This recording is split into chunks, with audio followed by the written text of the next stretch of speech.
and welcome to Talking TSM, the Game House's talk show about TSM's LCS team. I'm Robert Haynes, your host and your guide into the world of TSM's LCS team. And, you know, I really thought about just pouring in a ton of time on this one and putting in just ways to how can we can improve and all these other things, right? But I truly just don't think that it's worth that right now, because I shouldn't say it's worth it. I could do it, and I think maybe Thursday I'll do a little bit more of that. But for today's episode, we have to discuss the fact that we are 1-8. And I'm not going to have a lot of slides or anything. This is going to be like old school Talking TSM. Like the first 60 something episodes. And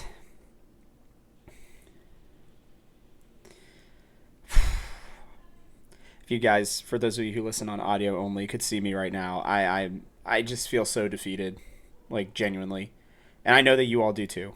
And I'm not scripting this one because I want to speak from the heart. I don't want this one to be well, I need to hit these certain points or anything. We're just gonna talk. We're just gonna talk, and I'm gonna try to relate my experiences with really bad teams, and maybe it'll make you feel better, maybe it won't. But here it goes. I've said this a million times. I'm a Cincinnati fan. I went to Miami University in Oxford, Ohio. By the way, it was a university before Florida was a state. For those of you who may not know. It's a top esports program, too, and I'm very fortunate to be a professor there for my first semester. But the thing about Miami is, in my entire career there, Miami won 3 games of football. 3 football games in 4 years. Now, they play double-digit games. So I had to go through a 3, I think 37 or something like that record as a fan of that team. And then you have the Reds. The Cincinnati Reds, my baseball team, were pretty much garbage for most of my life. They didn't make a playoffs until 2010. I was fortunate enough to be at the game where they clinched it. And they've been better in the last decade, but for the majority of my lifetime, outside of 95 and 1999, and I wasn't born yet for their World Series win in 1990. They were pretty bad. They just weren't very good. And then you have the Cincinnati Bengals, who are one of the 4 or 5 laughing stocks of the NFL for a very long time. Now, I've recently tasted success. They went to a Super Bowl, but for those of you who aren't probably Bengals fans, we've had years of 2-14, 4-11-1. A lot of years where they just sucked and they were just one of the laughing stocks of the NFL. And so, I got into a Twitter discussion with Germ and other people about, what being a true fan is. And maybe it's just the resiliency that I've had to face my entire life. And it's not a woe is me, by the way. I thought about changing teams from the Bengals. There was a legitimate thought, maybe 4 or 5 years ago, maybe 6, I can't remember. But they had lost to the Texans again in the playoffs, and I talked to my uncles about hey, let's just be a Colts fan. Andrew Luck's cool. Why not? And I'm so glad that I didn't. I'm so unbelievably glad I didn't, because I just got to watch one of the greatest seasons of my entire lifetime with the Bengals going to the Super Bowl. And for all the years that the Reds were garbage, 2 decades of my lifetime, they were just so bad. I got to watch when Jay Bruce hit a walk-off home run in center field to put the Reds into the playoffs, and I got to go, down next to the field and celebrate with the players and got high fives from, future Hall of Famer Joey Votto, and got, champagne thrown on me by one of my favorite players at the time, Johnny Gomes. Like, I know these names, I know these players, they don't mean anything to you guys, maybe. I know a lot of you are esports fans, and I like to make comparisons to esports and sports because they're both competition by teams of people who are top level at their field. And, with that, I think comes, that there are comparisons at times. And I don't understand leaving a team that you followed for so long because they're bad.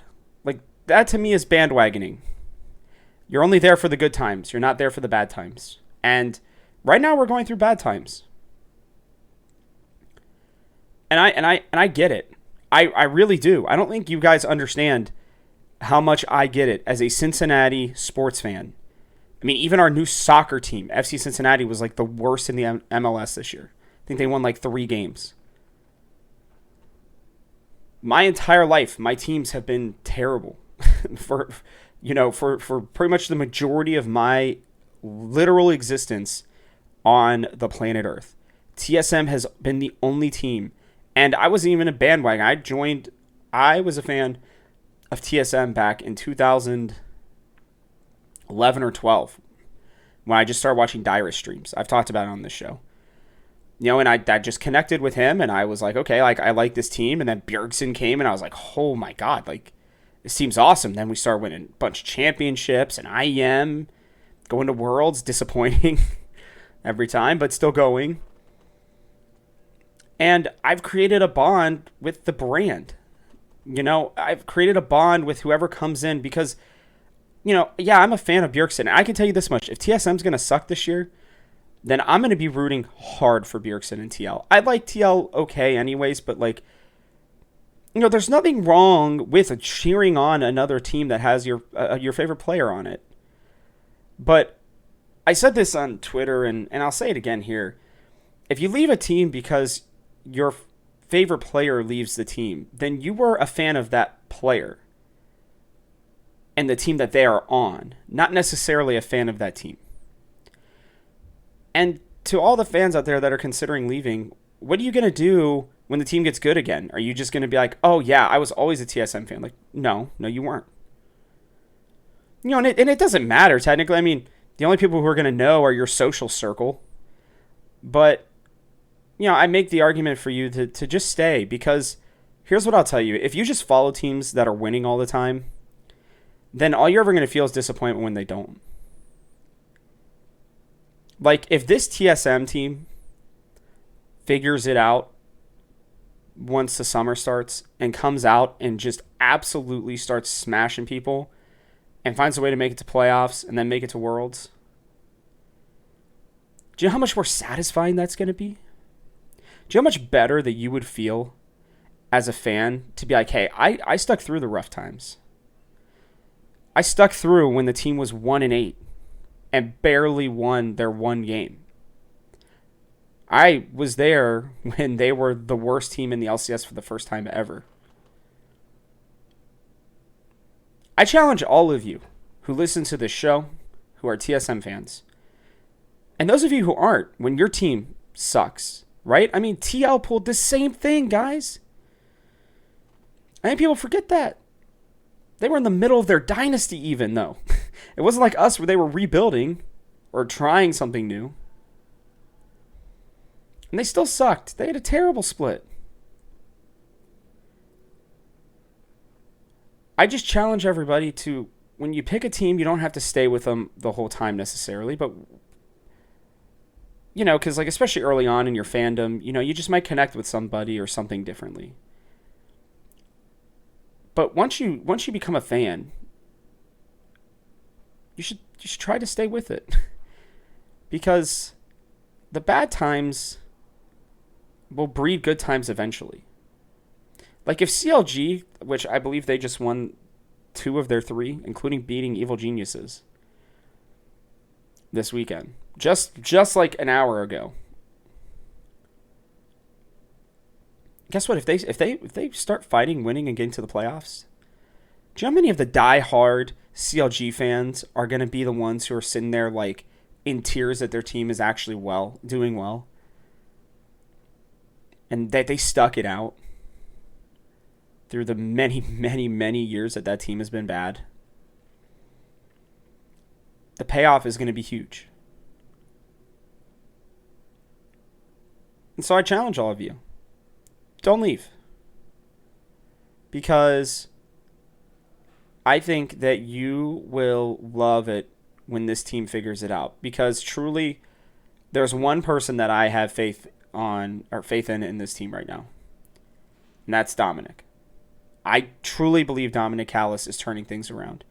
And I'm sorry to tell you guys, but it's not as easy as taking one piece out and plugging another piece in. It's not as easy as, it's just on him to, make this change or that change. Guys, there's a lot of things that went wrong to get us to this point. I don't know. There's not one single thing that has gotten us to 1-8. Not one. And people who leave will leave, and that's fine. And sure, they can come back and, be bandwagon fans. It's fine. But they're not going to get the same satisfaction that we are when we stick through it. Because I'm not leaving, by the way. It has nothing to do with this show. I could easily fake my way through this show if I really wanted to, right? Oh, well, the TSM this, TSM that. Like, when I write about other teams, I can put on the journalism hat and just talk about it from a journalistic standpoint super easily. But that's not what this show's about. This show's about being a fan of TSM. It's not about being a fan of Bjergsen or Doublelift or Myth or Spica or Hooney. Those are parts of it. But that's what this is about. It's about TSM. And sure, people are going to say that, well, who are you to say who's a true fan and who's not? You don't have to take my word for it. That's fine. You do you. You want to leave? Go. Go do it. It's fine. I'll be super kind to you when you get back. But it's pretty obvious. People who are out there on Twitter. Screw this team. I'm done. I'm going to go be a C9 fan. I'm going to go be a FlyQuest fan. Oh, where were you when FlyQuest was bad? It doesn't matter. I became a FlyQuest fan this year because they're good now. I just laugh at that. Like, unless if you're a new fan, like once you attach yourself to a team, man, in my opinion, it should be for life. Unless if they do something, I don't know, that really like pushes you out of your moral area. And I'll be honest, Andy almost did that. And if more comes out, maybe that could push me away. But, if he was to like leave the org or sell it or something, then I'd probably stay a TSM fan. I don't know. I mean, I've seen a lot of Bengals specifically in the years do some pretty horrific stuff to people. And that's what makes it even easier is it's not like I'm a fan of Andy, of Reggie. I'm a fan of TSM. When I associate myself with the team. It's not the player's fault, that he did what he did. And maybe it's not even the coach's fault. I don't know. But I just wanted to get that out of the way because all these people who are just going out there and saying this stuff of like, like the team's bad for the first time in its history. Wah. Get over it. It happens. Especially during a rebuild. Like, please, give me a break. You just sound like a spoiled child. You do. Well, things aren't going my way, so I'm going to leave. I don't like this. But who then? I'm sorry. I'm not gonna apologize for that. I say I'm sorry anyways. It's just because that's my vocabulary and who I am. But like I don't feel bad for saying then go. I don't. Last time I kind of did because I was like, okay, well maybe things turn around. Blah blah blah. Things may not turn around this split, guys. We'll win it. We'll win some more games. I could see us somehow pulling out 3 wins on the back latter half of the nine, the latter nine. I forget what it's called in golf, but the back holes or whatever. That sounds bad. I'm really not remembering what this is. I used to play golf too, and I'm just brain farting right now. But I hope that you guys will stick around because I like talking to you. And here's what I'm going to say today. Put down in the comments what your favorite memory of TSM is. Remember those great times. Remember that 2020 run? That was one of the most exciting sports or esports just competitions of my entire life. It was watching this team that seemingly hadn't figured it out. We're switching out supports. We put Biofrost in after Treats had actually played pretty well. And they find a way to come back and win. It was real satisfying to stay with the team when that happened. When there were so many fans, they don't know what they're doing. Yeah, remember those great moments. Remember when Bjergsen came onto the scene and blew everybody up. Which, one thing I will say, by the way, I told you, don't give him Zillion. Not actually you know what, we're gonna jump right into it. That brings me to my next point here. At what point are we going to start talking about the coaches? Because I don't feel like we're playing to our... I feel like every single game, there's 1 or 2 players who don't get to play to their strengths. And, I mean, thank God, in the last game, they finally let Kaiduo have a counter pick. For every single third pick, it was Victor or whatever... I mean, it feels like he's basically... Victor or Rise, I guess. He's basically only been playing those 2. I was so sick of it. I was sitting there Saturday, and I was like, I swear, if they pick him third pick again, just so that they could counterpick Jungle, after... I mean, there were things that were already seen, and they were still picking him. Giving them automatic counterpick. It's like, if he's really that bad in their eyes, if they really think that they can't do anything better... then just pick him Victor every game and hope he can just sit there and do damage, then just be done with him. Let him go do something else. Because you're wasting his time and you're wasting your own. And apparently now, Spica's coming out and saying the players had no decision on whether or not Shenyi was going to be sent down. That there was no impact from his knowledge on it. Now, I don't know if I believe that completely. I'm sure that they had some frustrations, these players have legitimately came out and said that, they felt like they've been communicating better with Yurson and everything. I mean, sorry, but it's hard for me to believe, Spica, that you guys didn't have any influence on it, but I'm sure that you guys were not the ones who maybe necessarily pushed for it. But, I'm watching this team, and I'm like, where's the calming voice? Who's the one who's going to lead this team? There's no leader on this team, guys. There's not one. Huni is not that guy. Yeah, he's older, but that doesn't mean that he's the leader. Spica is clearly just not that guy either. Guys, Spica's kind of immature, as much as I love him. I'm sorry, he's only 21. I think maybe being MVP and stuff got to his head a little bit. I don't know, but, he's not getting it done right now. Spica's been awful. Genuinely awful, especially these last 3 games. I mean, some of the Hecarim ult that he missed on the, which bush? On the bush, across from Baron Rift. They're going in, and Spica has an opportunity to go in and do something, and he just straight up doesn't. He just whiffs. And he's making some of these calls that are taking them too far. I think his problem is he's playing the game like he has a bunch of veterans like he used to. He doesn't. And also, can we talk about the fact that of all the players in the LCS, we have like the least amount of Champions Q games? How are you supposed to get better if you are not practicing on your own too?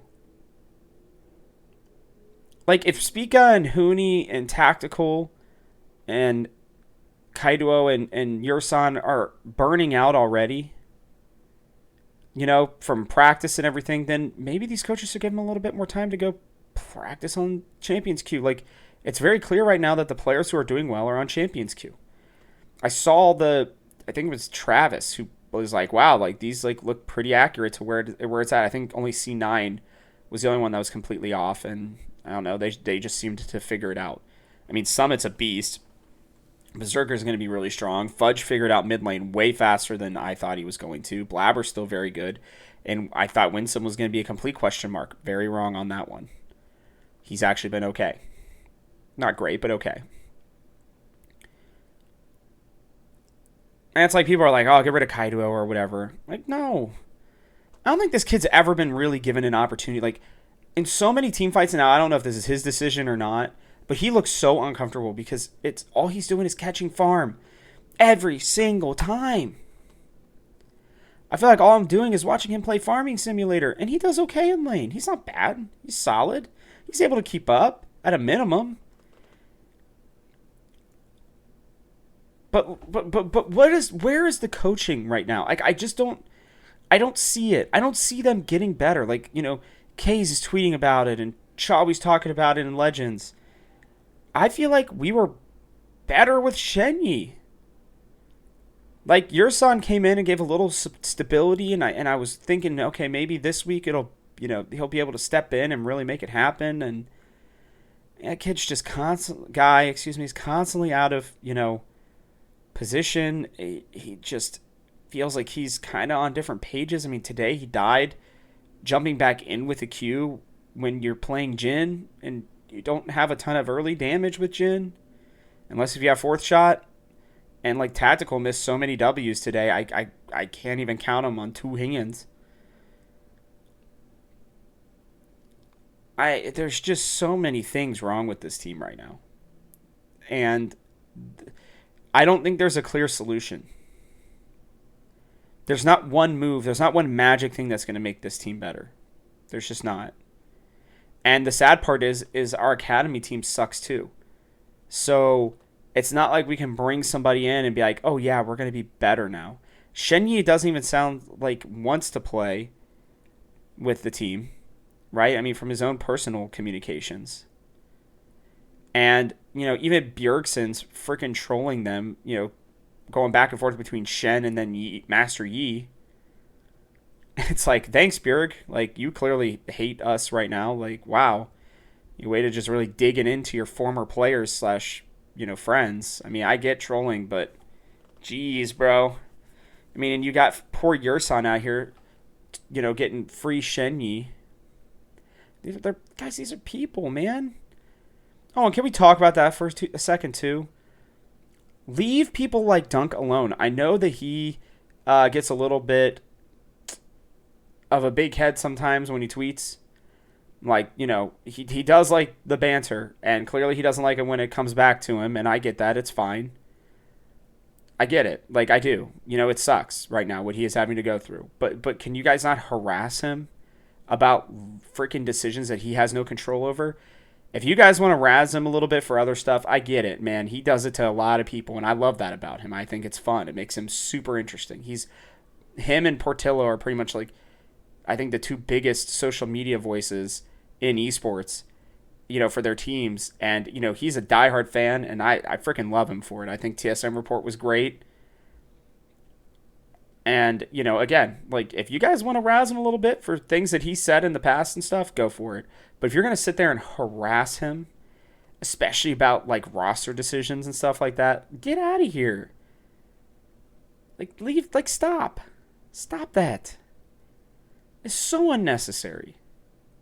And it's unnecessary to harass the players, too. Like, you're trash, blah, blah, blah. Like, in, like, not even in jesting ways, but, like, actually, like, being rude. Like, grow up. Grow up. Like, if you want this team to do better, by the way, sitting there and constantly talking shit to the players is not going to do that. I'm surprised that most of TSM Reddit has been as supportive as they have been to this point, because generally that place is unforgiving. And I appreciate all of you who are there, who are actually using your mind and realizing that, like, I mean, the only thing you can do with a team like this at this point is just support them. They see the things that you say. It makes them feel worse. Just don't do it. It's not going to add anything to your life. It's not, and it's certainly not going to add anything to theirs. Like, it's just not. Sorry, that's the reality of it. So, yeah, I mean, I couldn't believe, that he's like, please stop harassing me about roster decisions. Like, that's just so holistically unfair to a guy who literally will never have any opinion that will matter about the team, roster. That's not his job. They may trust him, may think, hey, like, they might get his opinion here or there, but he's never going to make those decisions in his role that he is in currently. Just a fact. Social media heads don't decide on rosters. Believe it or not. This is just venting at this point. I'll add some substance to it too. I'm watching these drafts, and truly the interesting part is our early game isn't that bad. Like, generally, like, that's where I get confused, is I watch these games, we have good plans at level 1. Like today, for prime example, one of the things I thought was really, really interesting was Spica and Kaiduo moved their way into the enemy jungle right around the bush that Spica missed his Hecarim ult, actually, funny enough. And they did so to distract Bjergsen and Santorin as Huni was able to move in and get a ward down. They stayed together. They knew that they, have a stronger 1v1 there, especially against a Zillion early. Well, it would have been 2v2, but level 1 there, I should say. And it allowed Huni to get a ward down and do his thing. I think that was really good. I think in the past we've had some really good plans and strategies level 1 and early on in the game. What isn't happening is ganks. Where are the ganks? Where is Spica? Like, it's not wholly on him, guys. He's got a lot on his mind. He's clearly not handling this pressure very well. And again, as a younger man, like, that's going to happen. This is the first time he hasn't had a voice like Bjergsen, specifically Bjergsen, to help him. Right? Like, think about last year's team. You have Huni and Spica. You have Power of Evil, Sword Art, and Lost. Now, Sword Art took a little time to figure it out, and you could tell. But you have Power of Evil. Like, you hear his comms in the game. You hear his comms on even Immortals. Like, he's able to help. Like, his positioning is amazing. He's not a great laner necessarily, in my opinion. I don't even think he's great at, like, keeping up in CS and everything. There's obvious weaknesses to his gameplay, but he does know where to be in team fights, and he does know where to call things and help out the shot caller. I'm listening to, like, TSM Legends and comms and everything, and Kaido just doesn't talk. I don't think he feels comfortable. I don't think he feels like he's either going to be listened to or that he can really say much.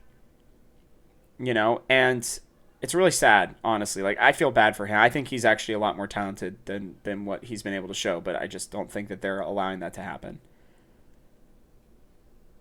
And so, I think Spica's just taking this all on himself, and he's playing scared at times, and then he's playing over-aggressive at the wrong times. It feels like every decision he's making right now is not working. Outside of the Baron steal that they had yesterday, which was pretty good, honestly. I think that was, like, probably one of the best plays that they've done probably all year. And so, it's really sad to see, because I think talent-wise, like I said, going back to my point, their early game, like, laning is fine. Huni does fine in lane. Kaiduo does fine in lane. Tactical does fine in lane. Yurasan's been struggling a bit. But, like, there's no plan after that. It just feels like they're just kind of just bleeding constantly. And then they just make weird decisions at the wrong time. Like, it's so rare that we win a team fight I don't. I think there's a way. I think some website has. Wait, let me see. Does Oracle's have how you can like team fighting? Let me see. I want to say maybe they do. No, but here's what I'll say. So we are last in early game, we are last in mid game, and we are down 1,300 gold on average per game at 15 minutes. Our first blood rate is second worst in the LCS behind Golden Guardians. Our first tower rate is second worst. Our first to 3 tower rate is second worst. First Herald, though, number 1. Glad we're doing that well. By the way, that's clearly winning. Our first Dragon has gotten better. We're up to 56%.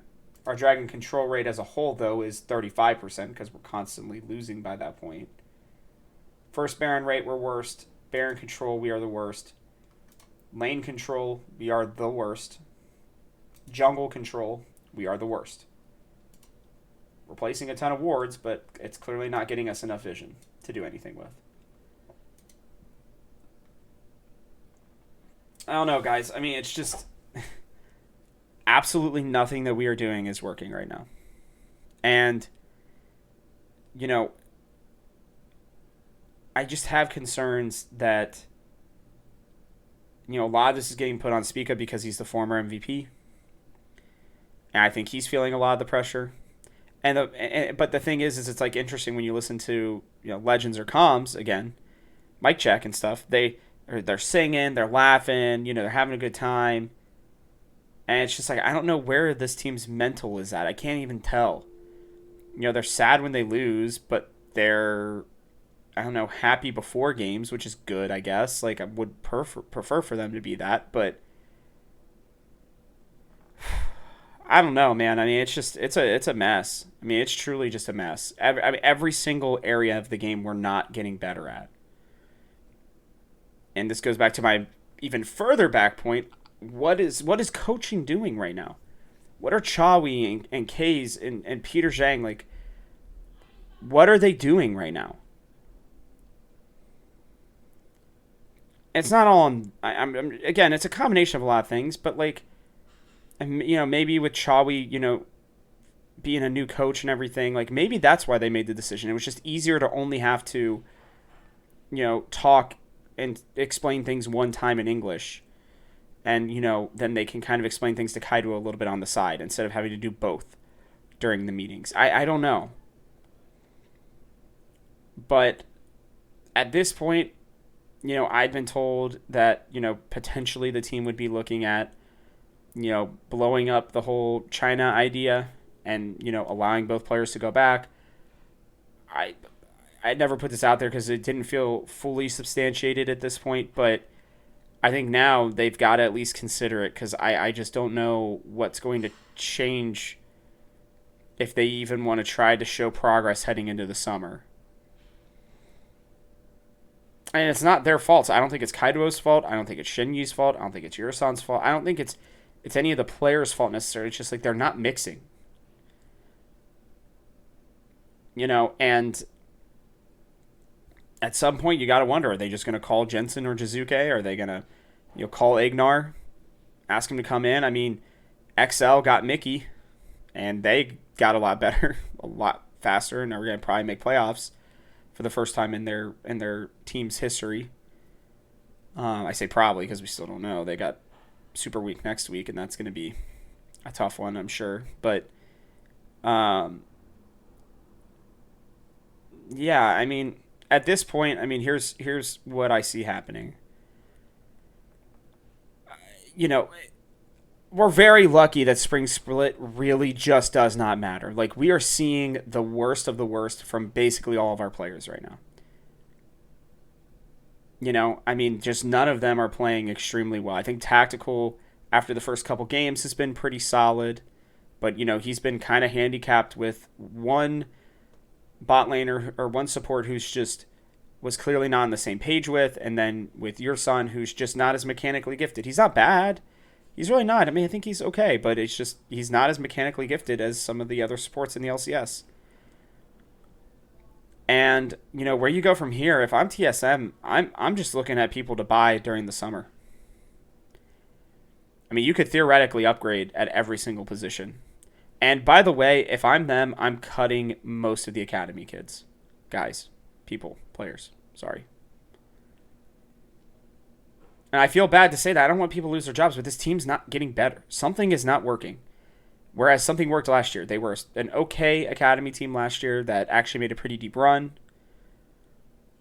I mean, Gunaso, I don't really understand the promotion for him necessarily, considering the amateur team was also pretty not good last year. I guess maybe they wanted to give him more time. I don't know what it is, but, sometimes it's easier just to scrap most of it and just try again. There are good young players out there that would gladly come to TSM if the rest of the team gets better. And right now, we're not going to have that draw other than, hey, you get a starting LCS spot to try to prove yourself. I don't know. It just feels... It feels really hard for everybody because the sad thing is like, I still truly blame the people who left. I really do. I that and Reggie. I can't. It's so hard for me to place blame on these players, even Chawi or Peter Zhang or Kays, Dominic. I mean, Dominic came in. This team was already built. The decisions had been made, and Parth was like, "Hey, I'm out." Yeah, I wonder if Parth would be able to help figure this out. I mean, apparently he's there to. They're still, I think, technically paying him to help. And he's going on to the desk. I didn't even watch that part because I'm not mad at him. I'm mad at the situation. If you felt like you need to leave, you need to leave. Oh, and then on top of all of that, the guy who's been making all the great videos for these last, however many years, he's gone now too. It's like the whole regime is changing. Nobody wants to be there anymore. And I guess this will get into kind of the last point I wanted to go over. This is a full-on LCS sided rebrand or rebuild. And there are going to be a lot of times that you strike out in your rebuild early on. And once you find a piece or two that works, then you can figure it out later. You can start adding more pieces. And I think this crap about Lena being like, well, they won't spend money on their LCS team. They want to go mobile and stuff. Like, I can tell you right now that that's gone with Dominic. But, it's funny because, hey, Lena, by the way, Dominic has apparently the same or similar position to what you had, but yet he feels completely differently. So I'm very confused. I mean, like, listen, I don't know exactly what went on with her, but, like, the fact that she's going out there and saying, well, I wanted to create a team with double lift on it. Well, yeah, it's your freaking boyfriend. Who, like, come on. Are you serious right now? You're going to pull that crap? Well, I would have done this. Okay, well, congratulations. You also couldn't keep your mouth shut, and you made a lot of really, really bad decisions. And I mean, I'm sorry, but you put the team in more trouble than it was worth. At least from what it seems like from the outside. I'm sure she did a lot of great things. Actually, I shouldn't say. I know she did a lot of great things. Obviously, her relationship with Bjergsen was important to him. Her relationship to Myth, I think, was very important to him and to the organization. I think she was very good at creating good relationships between the team and the players that were on it. I will fully give her that. Like, seriously. But trying to vouch that her boyfriend was going to come back and play, I don't know that Jensen wanted to come here. But then, like, if she's saying that the decision was made to do something else, is she saying it's Andy's fault? Because who else's fault is this at this point? Like, everybody's pointing fingers at everybody else. I mean, this is just a part of a rebuild for an organization that lost a lot. A lot of very important members. And yeah, money can fix that to a certain degree, but you also have to create a new culture. And that's why at the beginning of this I said that I personally trust and believe in Dominic Callis, because he helped to create something great at Gen G. And I think he's going to do it again here. He's got the resources, And I'm sure he's telling Reggie, "Hey, man, like you're like I'm gonna make these decisions," and that's what it sounds like.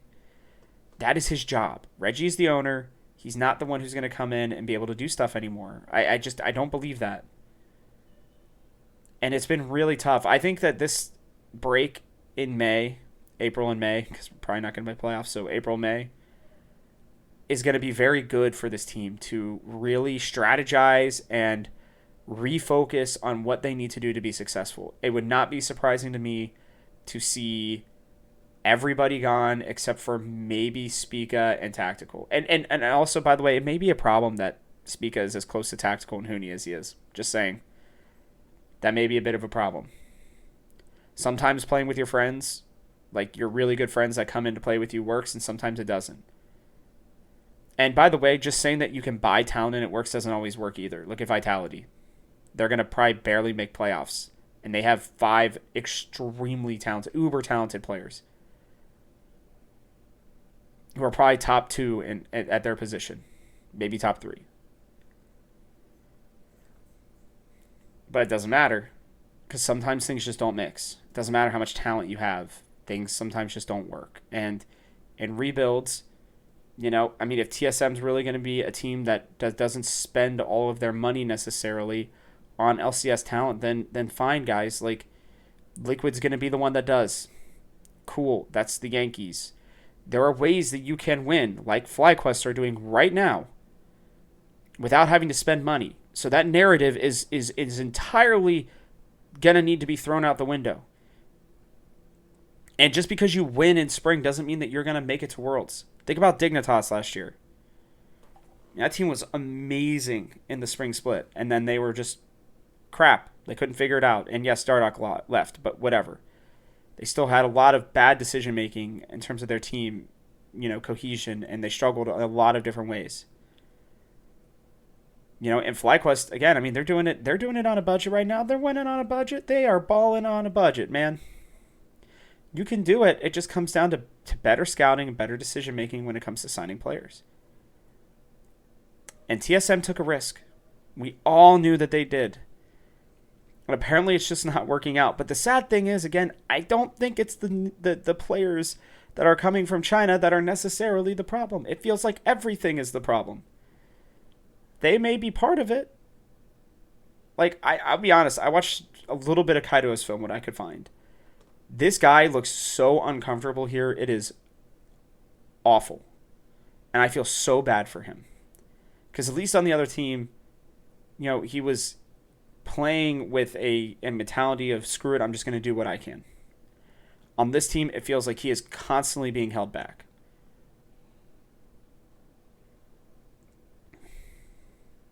Shen Yu's situation obviously sucks. Yursan's situation. I mean, I can go over and over and over again. It just all sucks.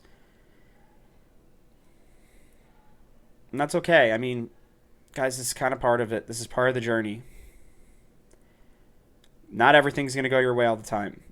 Even the Yankees, right? Everybody knows the Yankees. Doesn't matter what sport or esport you're in, unless if you're, I guess, everybody from the U.S. knows the Yankees, I should say. They're one of the most popular teams in the entire world. And I do mean the entire world. There are Yankees hats that are worn everywhere. And, they have had many years where they have not been very good. They've bought a lot of talent, and it hasn't mixed at times. Look at the LA Lakers.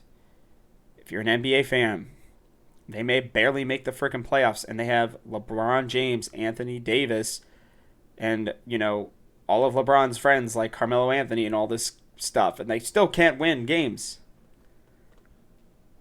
And LeBron James is still probably one of the top 5 players in the NBA. I don't know that for a fact anymore. I don't follow it as religiously as I used to, but my point still remains. Money doesn't always buy everything. It comes down to good scouting and figuring out who can mesh together the best. FlyQuest are good because their players mesh well. They play well off of each other. They trust each other. They make good calls as a team. They have figured out the recipe that works. Right? Like, if we're at a county fair and you're trying, you're doing the chili competition, Their chili may not necessarily be the best, but it's smooth. It has a little bit of a bite. It's got the right amount of beans or meat or, you know, I don't know, whatever else onion, whatever you feel like putting in your chili, right? And TSM, it's like, oh, I can see how these pieces might work. Maybe they tried, apple or something, try to spice things up. Like they wanted to do something different with their chili. And when you think about it, you're like, oh, I could see how that would work. But then when you taste it, it doesn't work. Can't believe I'm making a chili comparison here. But I mean, it just kind of feels what it's like right now. So I'm sorry to have sat here and ranted. Maybe this is just going to end up making me feel better. I hope it makes you guys feel better. Just know that it's going to get better. It's not going to be like this forever. And by the way, what Andy meant about CLG is that he wouldn't let the team become CLG in terms of just being bad forever and being ignored. I'm not a big fan of Reggie right now, but I'm going to defend him on that one. I think it's silly. You have one bad split. Everybody has a bad split. Every single team that has ever been in the LCS has had a bad or a underwhelming split. Even C9. They aren't now, but they have in the past. Remember when they were making all these weird changes and weird decisions, and yeah, it took a little while, but then it ended up working. I'm just telling you guys, it happens. And we just got to power our way through it. I'd love to hear what you guys have to say. I mean, let me know in the comments. Seriously, if you guys think I'm off my rocker, that's fine. I get it. And if you say, hey, I listened to your show and I'm no longer going to be a TSM fan because you said I should leave. Okay, I'm sorry. Again, I don't know. I just really don't get the whole, how are you a fan of a team if you're only a fan of them when they're doing well? I just don't understand the argument for being a fan of a team that you can't stick with them through when you're losing. I mean, there's just no loyalty there. Loyal fans are true fans. That's how I define true fan. I've been trying to think about it. That's how I define a true fan. A real true fan is one that stays loyal. It's not the one that leaves when times are tough. Those kind of people are spoiled and, maybe they don't understand the hardships at times of being a fan. That doesn't mean they don't understand hardships in their own life. I just mean hardships of being a fan. And maybe some people really just truly cannot handle it. But then that's fine. Go be a C9 fan then. Because apparently they just are never bad. They still figure out a way to win even without LS. And they somehow were able to integrate 3 Korean players and move their top laner to mid without much of an issue. We all knew, and I said in my power rankings at the beginning of the year, one of these two teams, we're going to figure it out, and the other one probably wasn't. The dice didn't roll in our favor this time. Keep cheering this team on. I'm going to keep doing this. I'm going to try to find ways for us to, pull out, scratch out wins. This team's making my job a lot harder. I'm going to have to do a lot of digging to try to convince you guys that they can win some of these games, but what the heck? It's part of the ride. And we'll look back on these times when they start winning, when they start figuring things out, and we'll say, hey, do you remember that? You remember when they were terrible? Do you remember when they were 1-8 after the first 4 weeks? I do. Look at where they are now. Oh boy, fam. This has been a tough one, but we're going to get through it. I'm proud of all of you who are sticking around. I hope you'll continue to support the team. If you like this show, please take a second to like, subscribe, and comment if you're watching on our YouTube channel. Hit that bell icon so you don't miss another episode. I want to continue making this the number one TSM LCS podcast. Hopefully TSM podcast, but at least TSM LCS podcast. Please leave a review if you have some spare time. Tell people how good or bad I am. Hopefully they're good reviews, though. Please share this with your friends. You can find me on Twitter at TGH Robert Haynes. You can find the Gamehouse at TGH Esports. Lastly, head to thegamehouse.com. We got a lot of cool stuff. New Pokemon announced. Spoiler alert. I'm not going to tell you what it is or what's been announced necessarily, but new Pokemon game announced today. Go check it out. A lot of cool content coming out about it. And with that, thanks for tuning in. This show still will be coming out every Monday and Thursday, regardless of how crappy the freaking TSM team is. And it is still exclusively for your TSM earholes. I'm Robert Haynes, and this has been Talking TSM. See you on Thursday.